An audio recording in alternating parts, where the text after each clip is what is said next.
believed he was gone forever Until you found this in the attic. Ew. Who's Beetlejuice? Don't ever say that name. Beetlejuice. No, Astrid! I am serious! If you say his name 3 times, he will appear. Beetlejuice. The juice is loose. I'm gonna make you so happy. Hey, howdy, hey, people that are living in the afterlife, or rather the afterlife of a certain individual that I might say his name 3 times, and I probably will, so yeah. Anyway, Wolfman 47 Dash here, and I should start by saying that I am not wearing much because I'm very sweaty. The day I'm recording this, it was very sweaty today, so yeah, or hot. Anyway, so, Beetlejuice. Now, I'm going to talk about 2 films today, not just the one. This time I'm actually going to talk about 2. So the first Beetlejuice and the second Beetlejuice film. And I've mentioned his name 3 times already. Nah, I'll just carry on.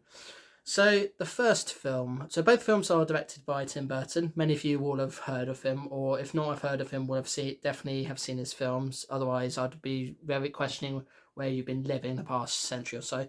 But anyway, 2 films, and both starring Michael Keaton in the titular role, and both of them are kind of about Beetlejuice trying to help people get into the afterlife, but at the same time be a bit of a nuisance to them, I guess. So yeah, it's quite a popular one of the more popular Tim Burton franchises. It's had 2 films, a TV cartoon series. And it's had some merchandise as well. I don't really remember the first film that well. I remember that it's largely set within the world of Beetlejuice, more so than this new film, which is kind of set more in the real world, where the actual afterlife bit does feature a lot, but it doesn't really play like as a major set until much later in the film, although it does go kind of back and forth with it. So yeah, obviously now, of course, I should address the biggest elephant in the room, or an elephant in the room, I should say. Alec Baldwin, as we all know, he did do some things recently, and he did star in the original film, playing the sort of husband part of the ghostly couple that is mentioned in the new one but doesn't appear. And it's probably because for different reasons. But funnily enough, it's actually not the reasons you might think. As we know, Alec Baldwin did some bad things that to a lot of people were either his fault or not his fault. But the bottom line is that he did do something bad and he's serving time. But Tim Burton said himself that that's not the reason why his character's not in the film. It's actually because he felt the character didn't really need to appear in the film anyway and decided to retire them or whatever. Both films, in my opinion, are both good. I don't think there's like anything horribly wrong about them, and I love how both films rely more on practical effects than any CGI. Many people will know when you see a Tim Burton film, he's pretty much reliant more on set pieces, good costumes, and a lot of practical effects. There is elements of CGI in some films. I think the films that do kind of rely on CGI a bit too much are the films he's done with Disney. Not Nightmare Before Christmas or Frankenweenie. No, those are fine stop motion films. More Alice in Wonderland, Dumbo, Alice in the Looking Glass, which I know he didn't direct, he just produced that one. And I guess, even though it's not a Disney film, the Warner Brothers film Charlie and Chocolate Factory, which did rely on CGI a bit too much there. So yeah, but I think with those particular films, those films he only did because he was asked by the studio to. There weren't really films. I don't suspect there were films he really was that interested in doing, or rather, or I don't know. I guess he was interested in doing them, but again, not interested. The studio just decided to hire him to make the film, and yada yada yada. But anyway, going off topic. So, to give you an idea of what Beetlejuice is, if you've never heard of this franchise, it's may come across as a horror franchise, but it's actually not that much of horror to it. It's not really that scary either. It does have like maybe a small amount of jump scares, and does have a few things that you'd usually suspect to see in Halloween sort of elements, but it's definitely not scary, and it's definitely not horror as such. It's just things happen, characters die, characters go to the afterlife, and they just do weird and random crazy things, as a Tim Burton film would typically have, because he does love his kinds of films. Um, and Beetlejuice, I guess he's not really a Grim Reaper as such, or he does come across as one, albeit as a sort of comedic sort of character that sort of wants to bring people to the afterlife, but at the same time he does it in a way that's quite annoying to some and a nuisance to others. And I think both films are really good. I know the first film will by now be very dated because it did come out in the 90s. Whereas this new one kind of feels like the same film, and again, but this time it feels more fresh and new, obviously, as it's a sequel, and it's unlikely to be dated because it's pretty much almost using the same sort of thing. It's not reliant on CGI on anything. It has a few stop motion moments and does use practical effects, but is otherwise very much its own thing. And if I'm being honest, I think the first one's the better one, even though I don't really remember it all that well, and I didn't actually see it before going to see the new one again. I didn't see it again, I should say, the first one, I mean, before I see the new one. And I think everybody plays their parts well. In the new one, Jenna Ortega, it turns out that she's a sort of actress that takes no nonsense. She just gets on with it, and I can definitely tell you in this new film, she definitely just gets on with it and very professional and everything. So yeah, good on her. I forget the name of the other actors and actresses apart from her and Michael Keaton, but I have seen them in other things. So yeah, they're all very good. Definitely well cast. They can be funny, they can be dramatic, they can be over the top. They're pretty much everything you need in a film like Beetlejuice or the sequel Beetlejuice. So yeah, I think they're both really good. Nostalgia would probably be nostalgia's heavily used in Beetlejuice, in the second Beetlejuice film. For reasons. Obviously, you got the ghost house, you got the town. Things happen. I won't reveal too much because sometimes I do feel the trailers do reveal a bit too much and yada yada yada. William Dafoe plays a good character in the second one. Again, I don't really remember much from the first one, so I can't really sort of say what I could think about that. But yeah, they're both really good films. Definitely worth your time. If you like weird, wacky things, and if you're a Tim Burton fan, yeah, definitely go see these films when you can. The first Beetlejuice, the last time I saw it, it was actually on Film 4 some months ago.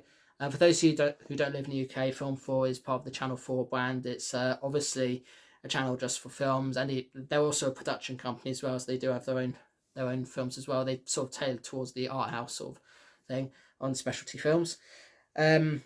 And yeah, both Warner Brothers franchises, so they do kind of belong in the sort of long library of Warner Brothers films that Tim Burton has worked on.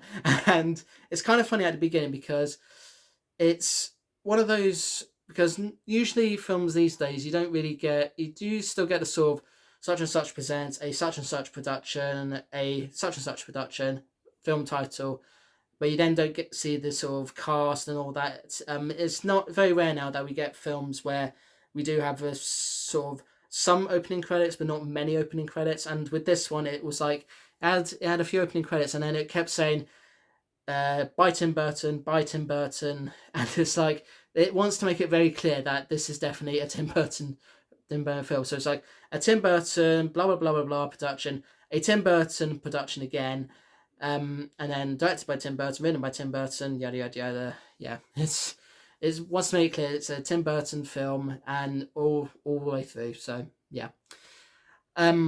So I think I'll be honest. I think this month of September, definitely this year, has been the month of weird, wacky, twisted, and messed up films. Because this is like the third film I've seen this month that isn't as twisted or messed up as The Substance, nor is it as tame as We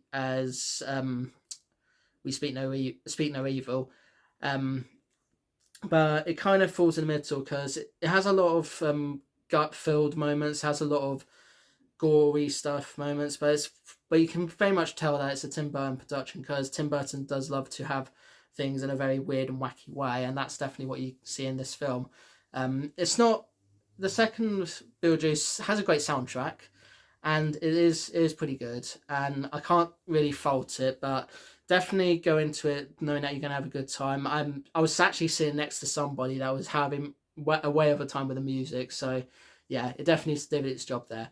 So I guess I'll give the first Beetlejuice based on that. Don't remember it that well, but I'm quite fond of it. I'm gonna give that one an 8, a 9 out of 10, because I do enjoy it every time I see it. And I'm gonna give the second Beetlejuice an 8 out of 10 because even though it is a very good sequel, one of the few sequels that actually is pretty good, it does rely quite heavily on nostalgia, and it does kind of feel like it's a Tim Burton film from back when Tim Burton was making films like every few years, which is good because it's been a while since Tim Burton has made any kind of major screen production. The last one I remember seeing was Charlie and Chocolate Factory. No, not Charlie and Chocolate Factory. Sorry, Alice in Wonderland. Because after that, I just gave up on Tim Burton films because they've just felt all the same to me. Johnny Depp, Helen Bonham Carter, Dark Fantasy, Tim Burton. Yeah, because after that I saw a trailer for Dark Shadows, and it was pretty much Tim Burton all the way through. So yeah, and I've just realised that I use a star system on these video reviews. I don't actually give them out of 10 ratings. I'll give the first Beetlejuice a 4 star. Actually, no, I'll give them both 4 stars. Yeah, because I've enjoyed both of them. They're both not perfect in my honest opinion, but they're pretty good. So yeah, if you want a good time, you want to watch something weird and wacky, and you don't really want to see something that's too messed up or too tame in terms of how much stuff they tend to do in the film. In particular, because I think this was a 12 here. I might be wrong about that. I'll double check that. Then yeah, go check Beetlejuice 2 out, or Beetlejuice. So yeah. Alright, thank you so much for watching. Please subscribe if you'd like to see more of my videos. I upload videos at various times during the day in the BST/GMT time zone. And the videos I upload are usually video reviews like this, where I review films and other things. I also do other kinds of vlogs where I talk about things in pop culture. I do hauls, I talk about life, I do gameplay videos, I do let's play videos. I also run polls to help decide what videos I'm going to do in the future, as well as just polls just about general stuff as well. And yeah, I do all sorts of things. So yeah. And if you like the video, hit the like button. If you want to share with your pals, please do so. If you want to leave a comment, please do so. Love to hear what you think about the 2 Beetlejuice films, or just the one Beetlejuice film. I don't mind. See you in the next one. Peace to you all. And remember not to say his name 3 times, otherwise he's going to appear. I know I've said his name 3 times, and he probably has appeared at some point in the video. And yeah, Beetlejuice is what he is. Tim Burton is what he is. Yeah, if you love dark fantasy films and love a bit of weird and wackiness to it, and don't mind the sort of practical effects of stop motion, these are the films for you. So yeah, all right, toodles. It's showtime.